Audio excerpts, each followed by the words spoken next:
से। देखिए हमने तो सिर्फ इसलिए कहा जमाने से भारतीय जनता पार्टी में गैलेक्सी ऑफ लीडर्स हैं, लेकिन आज तक बलराज मधोक जी बाहर चले गए, उमा भारती बाहर गई, अंदर आ गई, कल्याण सिंह गए, अंदर आए,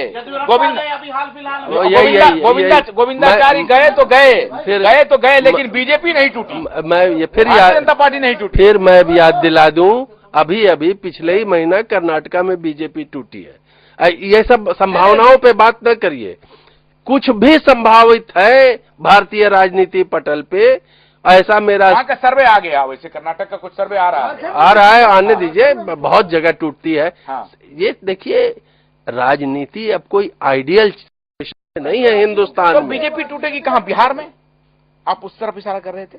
दिल्ली में भी और बीजेपी टूट सकती है, बिहार में भी टूट सकती है। तो संभावनाओं पे जब आप संभावनाओं पे विचार करेंगे तो हर चीज संभावित है। बिहार में टूट सकते हैं क्योंकि मोदी करीब है, सुशील मोदी करीब है नीतीश के। नहीं। और दूसरी चीज, नीतीश का ऑरा वहाँ बहुत ज्यादा है। हाँ, तो क्योंकि उन्होंने विपक्ष खत्म कर दिया, हो सकता है कि अपने पार्टनर को भी खत्म करते हो, अपने पार्टनर को भी खत्म, और सब समावेश कर लें एक साथ।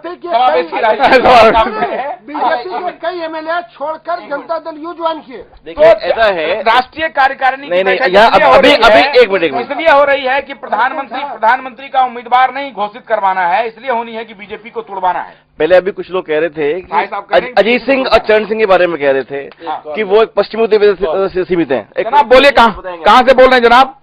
मैं अबू धाबी से बोल रहा हूँ, जीपीसी कंपनी से। हाँ बोलिए।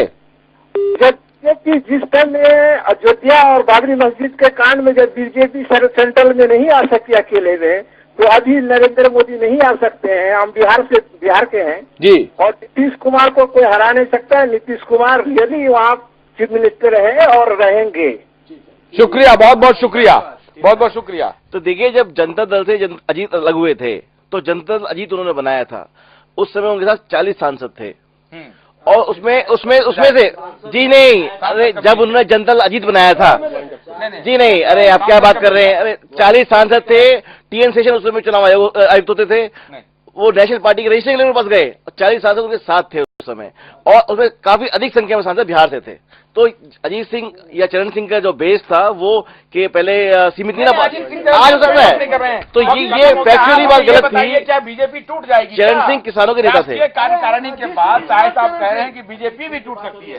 जी, देखिए संभावना होती है, और कार्यकारिणी की बैठक के बाद अगर ये डिसीजन लिया गया कि नरेंद्र मोदी आप अपना कैंडिडेट डिक्लेयर कीजिए, वो बीजेपी अभी करेगी नहीं जल्दी से, तो हो सकता है वो अपना रास्ता बदल दें। कमल जी, ये दिवा स्वप्न है क्या बीजेपी टूट जाएगी? नहीं, मुझे नहीं लगता। हालात अभी ऐसे नहीं है, और बीजेपी टूटने कोई ऐसा कारण नहीं है। कौन तोड़ेगा आप मुझे बताइए? नहीं, शक्ति जी कह रहे हैं कि बिहार में नीतीश जी का ऑरा इतना बड़ा है कि उसके तहत वो अपने ही पार्टनर को खत्म कर। मैं नहीं मानता हूं। मुझे लगता है नीतीश कुमार जी रादर जो पॉलिटिक्स एट मैक्सिमम जो कर रहे हैं, वो अपने वोट बैंक को भी इकट्ठा कर रहे हैं। हम लोग वहां से बिहार से बहुत लोगों को सुनते रहे हैं इसी बहस के दौरान। बहुत सारे लोग उनके काम की आलोचना करते हैं। अब थोड़े दिन पहले शक्ति जी भी करते थे, तो मुझे लगता नहीं है।